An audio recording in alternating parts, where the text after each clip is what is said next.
بسم اللہ الرحمن الرحیم۔ نمازی اور شیطان کا واقعہ۔ ایک شخص اندھیری رات میں فجر کی نماز پڑھنے کے لیے گھر سے نکلا۔ اندھیرے کی وجہ سے اسے ٹھوکر لگ گئی اور وہ منہ کے بل کیچڑ میں گر گیا۔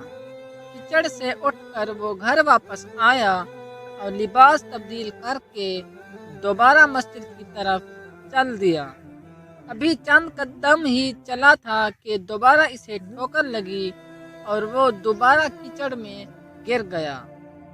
کیچڑ سے اٹھ کر وہ پھر دوبارہ اپنے گھر گیا، لباس بدلا اور مسجد جانے کے لیے دوبارہ گھر سے نکلا۔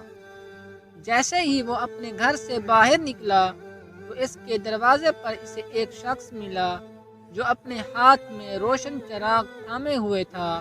چراغ والا شخص چپ چاپ نمازی کے آگے مسجد کی طرف چل دیا۔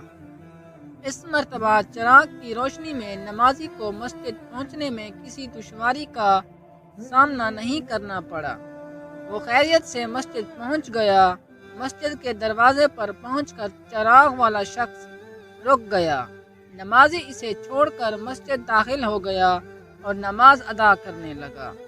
نماز سے فارغ ہو کر وہ مسجد کے باہر آیا تو وہ چراغ والا شخص اس کا انتظار کر رہا تھا تاکہ اس نمازی کو چراغ کی روشنی میں گھر چھوڑ آئے۔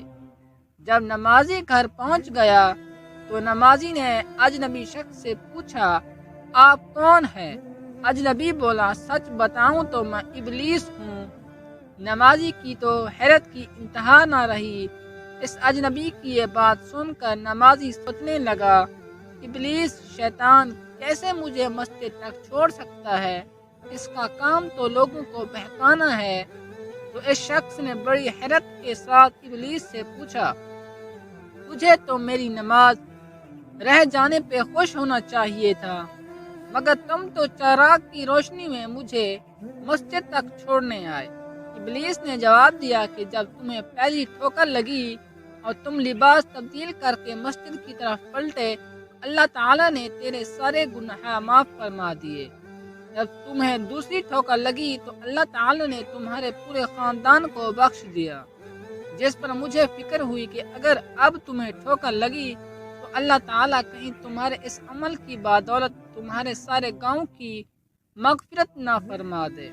اس لیے میں چراغ لے کر آیا ہوں کہ تم بغیر گرے مسجد تک پہنچ جاؤ۔ اس شخص نے جیسے ہی یہ بات سنی تو اس نے اللہ تعالیٰ کی بارگاہ میں اپنا سر جھکا کر اللہ کا شکر ادا کیا۔ تو دوستو، یہ ہے ہمارے رب کی شان۔ سبحان اللہ۔